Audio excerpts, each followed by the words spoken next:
পিতামাতার ভরণ পোষণ দেওয়া কখনো ফরজ, কখনো সুন্নাত, কিন্তু স্ত্রীর ভরণ পোষণ দেওয়া সব সময়ের জন্য ফরজ। স্ত্রীর সাথে ভালো ব্যবহার করা, সুন্দর আচরণ করা সব সময়ের জন্য ফরজ।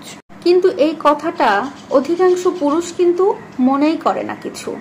অধিকাংশ পুরুষ এটাই ভাবে বাবা মায়ের খুশির জন্য, বাবা মায়ের ভালোর জন্য আমরা স্ত্রীদের সাথে যেমন খুশি তেমন ব্যবহার করব, যেমন ইচ্ছা তেমন ভাবে আচরণ করব।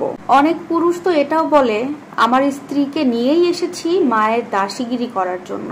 অনেকে এটাও দেখেছি বিয়ে করার সময় মাকে বলে যায়, মা তোমার জন্য দাসী আনতে যাচ্ছি, তোমার বাড়ির কাজের মেয়ে হিসেবে আমি আমার স্ত্রীকে আনতে যাচ্ছি।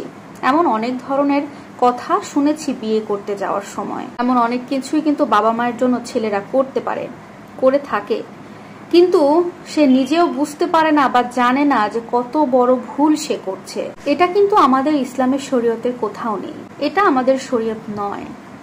ইসলাম আমাদের বলেছে আপনি আপনার বাবা মায়ের জন্য যতটুকু পারবেন করবেন, কারণ এই পৃথিবীতে সবচাইতে মর্যাদাপূর্ণ বেশি হচ্ছে বাবা মায়ের জন্য করা। বাবা মায়ের মর্যাদা সন্তানের কাছে সবচাইতে বেশি, এটা ভুল কোনো কথা নয়।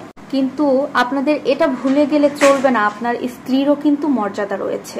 আপনি কখনোই আপনার বাবা মায়ের সম্মান উপরে তোলার জন্য আপনার স্ত্রীর সম্মানকে একেবারে ধুলোয় মিশিয়ে দিতে পারেন না। আপনি কখনোই আপনার স্ত্রীকে অপমান করে একেবারে শেষ করে দিতে পারেন না। তার স্ত্রীর যতটুকু মর্যাদা, যতটুকু সম্মান, ততটুকু আপনাকে দিতেই হবে।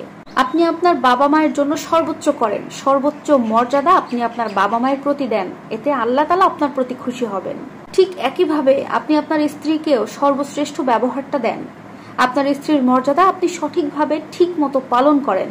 আল্লাহ তাআলা বাবা মায়ের জন্য যেমন সুন্দর ব্যবহার সহায়ত নাজিল করেছেন, ঠিক তেমনি স্ত্রীর প্রতিও কিন্তু সর্বশ্রেষ্ঠ আচরণটা আপনাকে দিতে বলা হয়েছে। তাই ভিডিওর শুরুতেই কিন্তু আমি আপনাদেরকে বলেছি বাবা মায়ের ভরণ পোষণ দেওয়া একটা সন্তানের জন্য কখনো সুন্নাত তো কখনো ফরজ, কিন্তু একজন স্ত্রীর ভরণ পোষণ দেওয়া, স্ত্রীর সাথে ভালো ব্যবহার করা সব সময়ের জন্য এটা ফরজ একটা ব্যাপার। তাই আপনি একজন সন্তান হিসেবে যেরকম বাবা মায়ের খেয়াল রাখবেন, বাবা মায়ের প্রতি দায়িত্ব পালন করবেন, একজন স্বামী হিসেবেও কিন্তু আপনাকে স্ত্রীর প্রতি সঠিক দায়িত্ব, সঠিকভাবে যত্নবান হয়ে উঠতে হবে।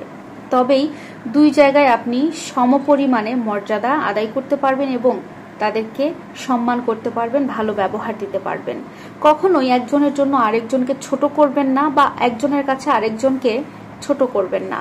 সবসময় চেষ্টা করবেন আপনার বাবা মায়ের জন্য যেভাবে কাজ করার, স্ত্রীকেও ঠিক সেভাবেই আগলে রাখার চেষ্টা করবেন। এতে আপনি সুখী হতে পারবেন।